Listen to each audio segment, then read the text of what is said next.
Hey there, it's Charla from Freezer Meals 101, and you might notice behind me there are a lot of groceries here, and that can only mean one thing, and that is that tomorrow is Freezer Meal Marathon Day. Woohoo!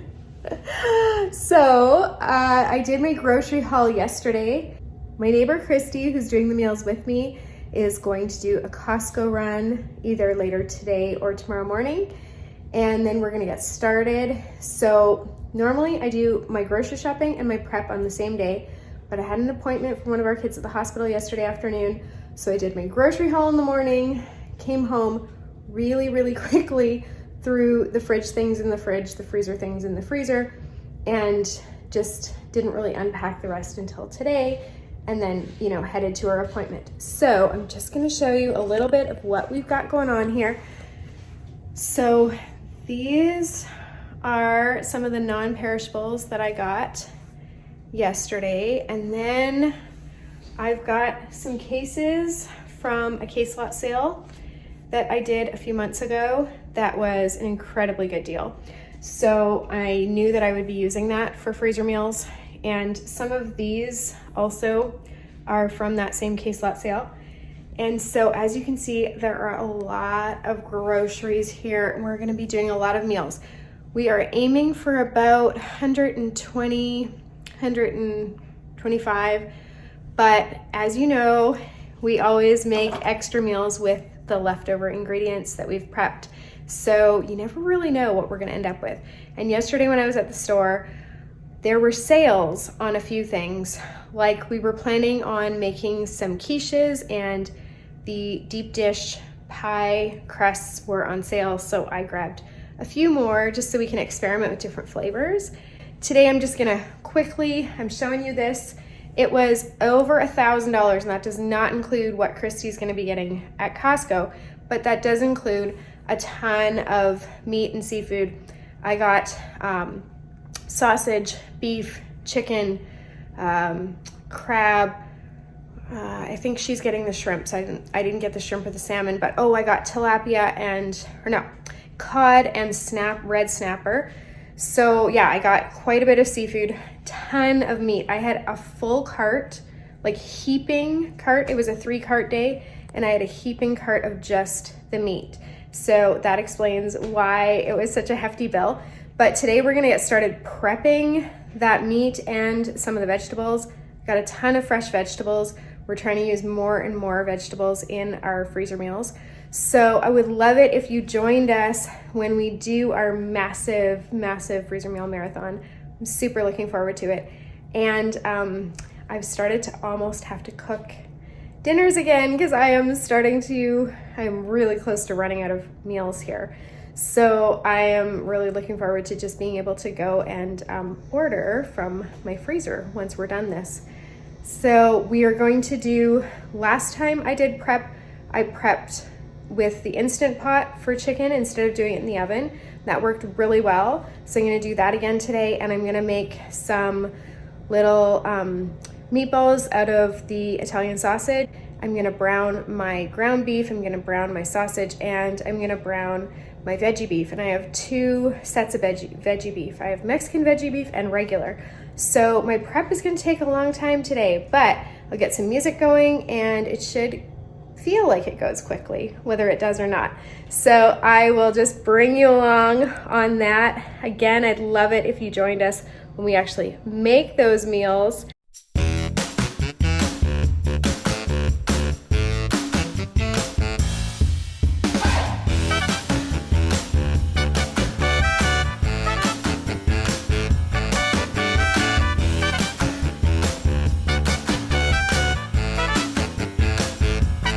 We're always looking for ways to speed prep up. So for these sausage meatballs, I usually squeeze them out of the casing to create kind of that meatball thing. Today, I did some of them, 1 tray with squeezing them out, and I'm gonna try to do the next tray, because I've got 4 trays to do, with slicing the casing off first and then creating the little meatball-y things.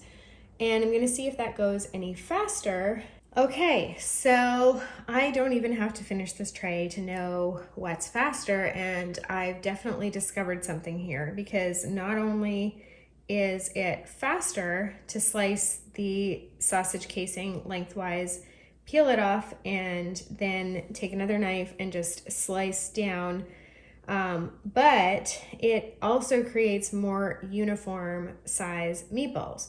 I love trying the new things and then figuring out what's faster. This way I can make it faster for me, but I can also make it faster for you and save you the time of having to experiment and do trial and error with these things. So just like we've discovered faster ways for shredding cheese or dicing our onions, cooking the chicken ahead, all of those things, now we have discovered a way to make the sausage meatballs faster. So as I take these out, I just rest one edge on my very old oven mitt there. This way, all the grease settles down into one corner. And then what I'm going to do is move the meatballs all up and away from that corner. So now they will be out of the grease. That's my little trick. Actually, I learned that from Christy, because I learn all my best cooking tips from Christy. Last time I cooked chicken for freezer meals, I tried doing it in the Instant Pot. It worked really well. Last time I used fresh chicken and did it for about 8 minutes on pressure. I don't really know how Instant Pots work, but on whatever it is with natural release, manual, I don't know. Yeah, manual, sure. So this time, because I'm using frozen chicken, I am going to be doing it for 11 or 12 minutes. And I'm gonna add a cup of water into there and then put in the frozen chicken. And this is gonna cook up really nice and fast, and then it'll be ready to shred or cube. I have some recipes that call for shredding this time and some for cubing. For shredding, I like to use my hand mixer. It goes super fast. Let's talk about how to brown ground beef for freezer meal prep.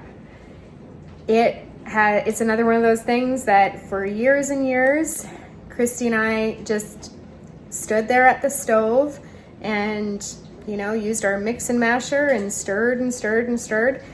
And eventually, it browned. And we'd have to do it in batches because we couldn't fit as much as we needed in the skillet. And then we discovered a new way. So I'm just gonna flip my camera around so I can show you the most efficient way that we have discovered to brown our ground beef. For our ground beef, we have put it onto a foil-lined cookie sheet. We're gonna put that in the oven at 425. Take it out periodically, mix it with the mix and masher, and when it's cooked through, we will have our ground beef done.